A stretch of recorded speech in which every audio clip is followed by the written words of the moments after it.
السلام علیکم ناظرین، سہیل خان نئے ویلاگ کے ساتھ آپ کے سامنے حاضر۔ امید ہے آپ جہاں بھی ہیں خوش ہیں اور اپنا بہت خیال رکھ رہے ہیں۔ ناظرین، پاکستان کی ہسٹری میں دو وزیر اعظم کے کیسز بڑے اہمیت کے حامل ہیں۔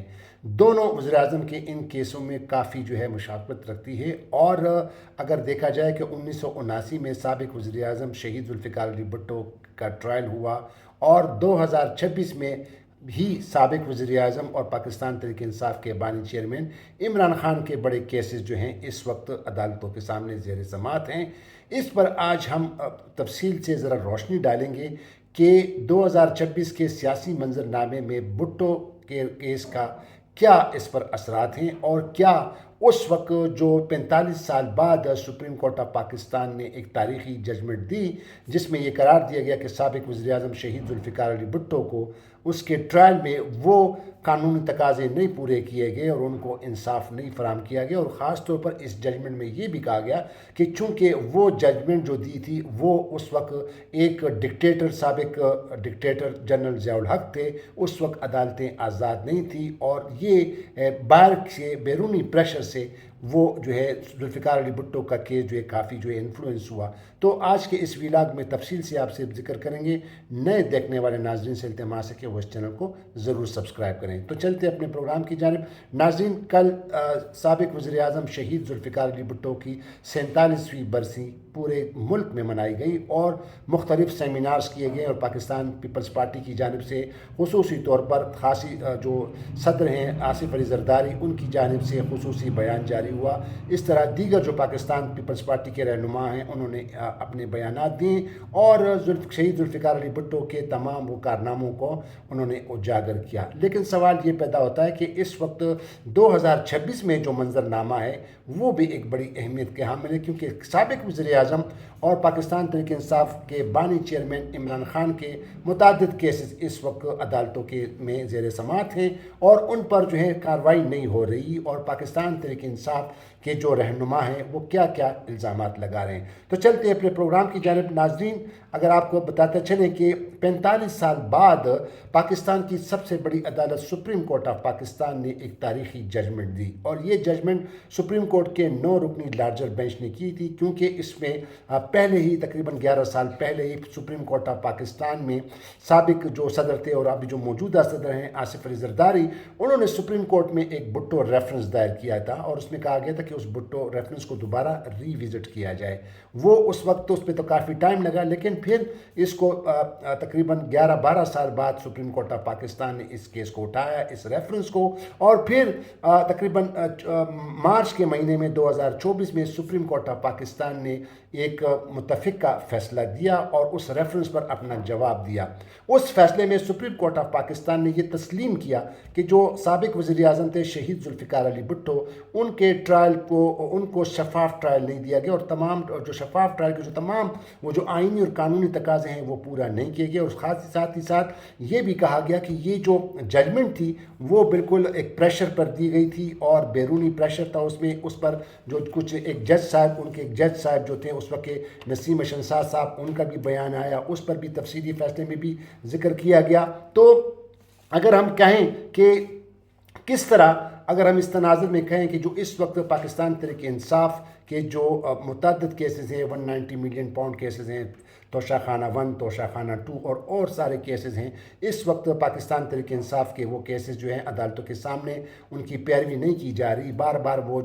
اس پہ درخواستیں دے رہے ہیں، لیکن پاکستان تحریک انصاف کے رہنما یہی کہہ رہے ہیں کہ جناب، جس طرح پاکستان پیپلز پارٹی والے کہتے تھے کہ یہ بھٹو کا جو قتل تھا وہ ایک عدالتی قتل تھا، اس طرح پاکستان تحریک انصاف کے رہنما پارٹی والے یہ کہتے ہیں کہ جو پاکستان تحریک انصاف کے جو کیسوں کی سنوائی نہیں ہو رہی، تو یہ ایک سیاسی قتل ہے، اس کے انصاف نہ دلانے کا ایک سیاسی قتل ہے۔ تو اگر ہم دیکھیں کہ جو 1979 میں جو ایک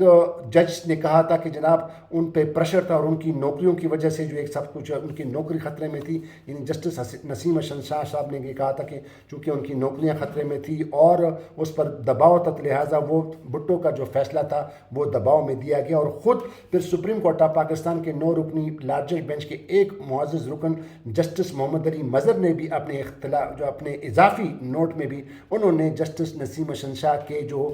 فیصلہ تھا اس پر انہوں نے ذکر کیا، اور وہ اگر ذکر میں آپ کو سناؤں کہ ایگزیکٹ جو انہوں نے کہا جسٹس محمد علی مظہر، انہوں نے کہا کہ تاریخی غلطی کا اعتراف، ایک عدالت نے تسلیم کیا کہ ماضی میں قانون کے مطابق انصاف نہیں کیا گیا اور تاریخ درست کرنے کے لیے یہ فیصلہ سنایا گیا جسٹس محمد علی مظہر۔ اور انہوں نے یہ بھی کہا کہ یہ فیصلہ جو سپریم کورٹ آف پاکستان نے اس وقت یعنی 1979 میں سابق وزیر اعظم شہید ذوالفقار علی بھٹو کا جو فیصلہ سنایا گیا تھا، وہ انہوں نے کہا تھا کہ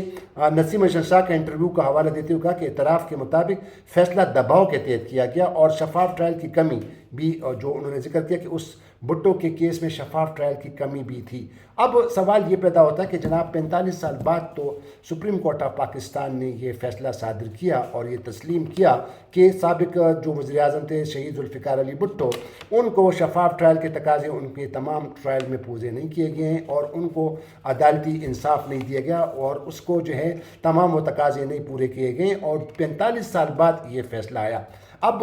کیا اب یہ سوال اٹھتا ہے کہ جو اس وقت 2026 میں جو منظر نامہ ہے، جو پاکستان تحریک انصاف کے جو اس وقت بانی چیئرمین ان کے جو کیسز ہیں عدالتوں میں، کیا ان کو بھی انصاف مل رہا ہے کیا؟ اور اس سے پہلے جو ایک جو بلے کے لحاظ سے پاکستان تحریک انصاف کے جو انتخابی نشان کے حوالے سے سپریم کورٹ کے ایک سابق چیف جسٹس قاضی فائز عیسیٰ نے جو ان سے بلے کا نشان چھینا گیا، اور اس کے باوجود بھی پاکستان تحریک انصاف 2024 کے انتخابات میں انہوں نے واضح اکثریت حاصل کی۔ یہ الگ بات ہے کہ بعد میں دھاندلی کی گئی، جو الزامات لگا رہے ہیں پاکستان تحریک انصاف والے کہ اس میں دھاندلی کی گئی، یہ الگ بات ہے، لیکن یہ اس وقت جو فیصلہ صادر کیا، جس طرح 45 سال بعد سپریم کورٹ آف پاکستان نے یہ تسلیم کیا کہ جو بھٹو کا جو قتل تھا وہ عدالتی قتل تھا اور اس میں تمام فیئر ٹرائل جو تھے وہ تقاضے پورے نہیں کیے گئے، تو کیا یہ بھی ہم اخذ کر سکتے ہیں کہ مستقبل قریب میں بھی پھر یہی سپریم کورٹ آف پاکستان یہ بھی فیصلہ کرے گی جو بلے کے نشان کے حوالے سے جو سپریم کورٹ کا جو فیصلہ تھا، اس کو بھی کیا تسلیم کیا جائے گا یہ غلط فیصلہ کیا گیا، اس میں انصاف کے تقاضے نہیں پورے کیے گئے، فیئر ٹرائل نہیں ہوا تھا اور اس پہ جو معاملات ہیں وہ نہیں کیے گئے؟ تو سوال یہ پیدا ہوتا ہے کہ کیا اب بھی عدلیہ پر بیرونی دباؤ ہے؟ کیوں سابق وزیر اعظم عمران خان اور ان کی اہلیہ کے کیسوں کی سنوائی نہیں ہو رہی؟ اگر ہم دیکھیں کہ 1979 میں جو اس وقت کی سپریم کورٹ نے بھٹو کے جو کیس کا جو فیصلہ دیا تھا، تو اس میں تو یہ کہا گیا تھا کہ اس کے فیصلے میں لچک اس لیے برقرار کیا گیا تھا کہ چونکہ اس وقت ججوں کی نوکریاں جو ہیں وہ خطرے میں تھی اور عدلیہ پر بیرونی دباؤ تھا۔ لیکن 2026 میں ہم دیکھتے ہیں کہ ایک سٹرکچرل ویکنس پیدا کی گئی ہیں 26ویں اور 27ویں آئینی ترمیم کے ذریعے۔ ایک طرف پیپلز پارٹی جو ہے وہ بھٹو کی شہادت کا کریڈٹ لے رہی ہے، تو دوسری جانب وہی پارٹی جو 26ویں اور 27ویں آئینی ترامیم کی گئی ہیں اس کی بڑی حامی ہے۔ اور 2024 کا جو فیصلہ تھا یعنی سپریم کورٹ آف پاکستان کا بھٹو ریفرنس کیس میں، اس میں تو اسی عدلیہ پر بیرونی دباؤ ختم کرنے کی ایک کوشش کی گئی تھی، اور لیکن 2026 میں جو 27ویں اور 26ویں آئینی ترمیم لائی گئی، اس کو باقاعدہ طور پر مکمل طور پر عدلیہ کو انتظامیہ کے تابع کر دیا گیا۔ کیوں تابع کر دیا گیا؟ ہم دیکھتے ہیں کہ جو اعلیٰ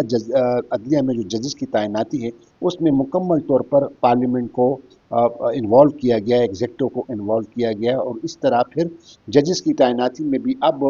جو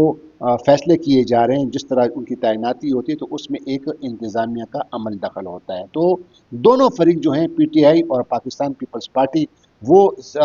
جو عدلیہ کو سیاسی ہتھیار بنا رہے ہیں، پی ٹی آئی مظلوم بن کر، جبکہ پاکستان پیپلز پارٹی ماضی کی غلطیوں کے نام پر اس کو ہتھیار کے طور پر استعمال کر رہے ہیں۔ اب